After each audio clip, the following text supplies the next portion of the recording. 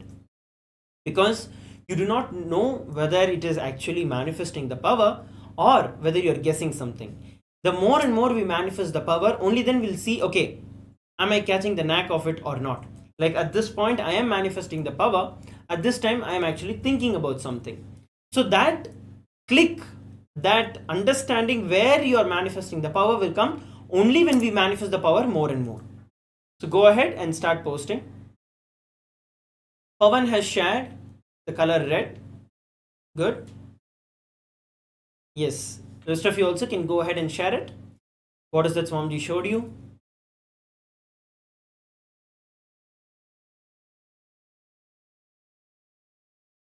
Those of you who are watching us live from the social media, please take a few moments to go ahead and post your answers as the comments. If it's on Facebook, YouTube, you can comment your answer. Yes, Geronimus, very beautiful. You have actually shared in a detail. That's good. So you're sharing black cube with rounded edges, seen from an angle, so I could see three sides, a white background, and the thought that came was that it was a dice. Beautiful. So we're going to actually look at the answer in just a few moments. But yes, see, the more and more you're able to describe in detail like this, the more and more you will see that you manifest the power. So let's now look at the answer. As we can see, the image that was projected for all of us is a white background with a red circle in between with a red dot. And obviously it does look like one of the sides of a dice, which is also exactly right the way Geronimus had shared. And what Pavan had shared is also right, which is the color red. So yes, again, once again, I'd like to share that the key to this power manifestation from my experience when I have been manifesting these Shaktis is that when we decide to not worry or not keep putting too much of effort thinking, okay, am I getting it? Why am I not seeing it? What am I seeing? Am I thinking? Am I guessing? Instead of going on with this, just let Swamiji manifest through you, and whatever Swamiji is showing you, just start verbalizing them. And the more and more you're able to verbalize, the more and more details you're able to get into, you will see that the more and more the power manifests. So please take a few moments to share it on the social media, to share your experience on the social media. It's beautiful. Geronimo say, yeah, that's great. So go ahead, and rest of you also can post your questions, or if you have any experiences that you want to share about, please go ahead and post it. We're going to be preparing ourselves to enter into the next session today. We're coming towards the end of this particular session. Towards the various parts of the session that are going to happen today, we're going to receive a very, very special darshan of Mahar Kālabhairava today, where we understand the secrets of death and go beyond death. So it's a very exciting day, another day today. So I request all of you to stay tuned, post your experiences as we prepare to enter into the next session. Thank you.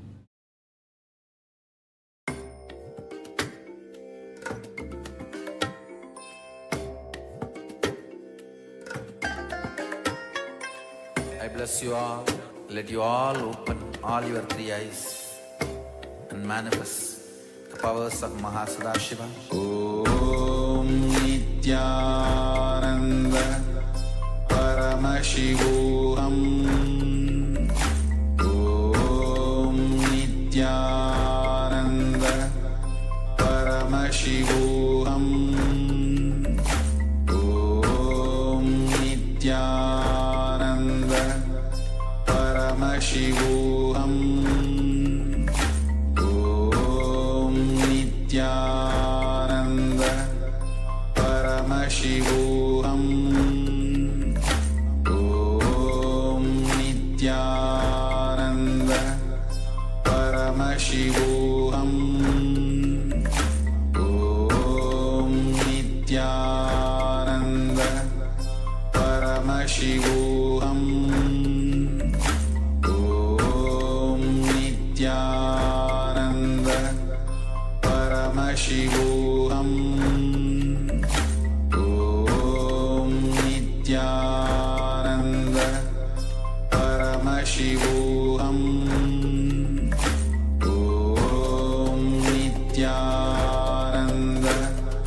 Paramashivoham. Om Nithyananda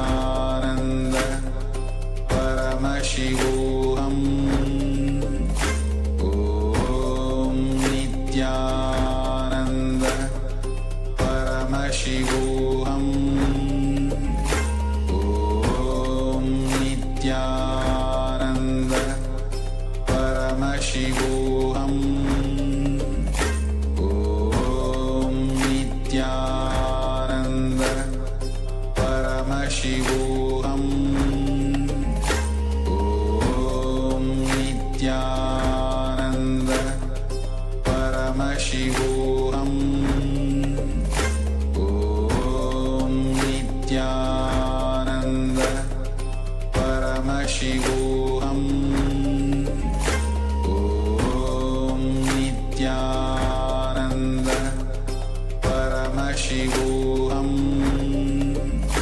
Om Nithyananda Paramashivoham. Om Nithyananda Paramashivoham. Om Nithyananda Paramashivoham. Om Nithyananda Paramashivoham. Om Nithyananda Paramashivoham. Om Nithyananda Paramashivoham. Om Nithyananda Paramashivoham. Om Nithyananda Paramashivoham. Om Nithyananda Paramashivoham.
Om Nithyananda Paramashivoham.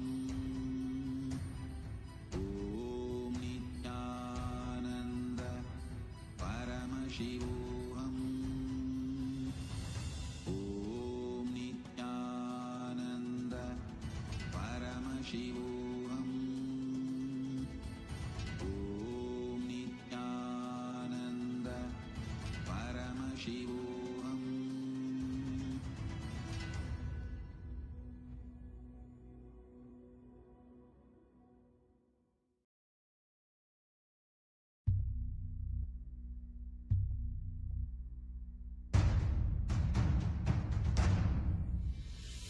Sit as Paramashiva. Inhale and exhale deeply with 25 heads and 75 eyes and 50 hands. Visualize, meditate, connect with him. He is a living, alive being. Drop your form into his form and dissolve. Remember,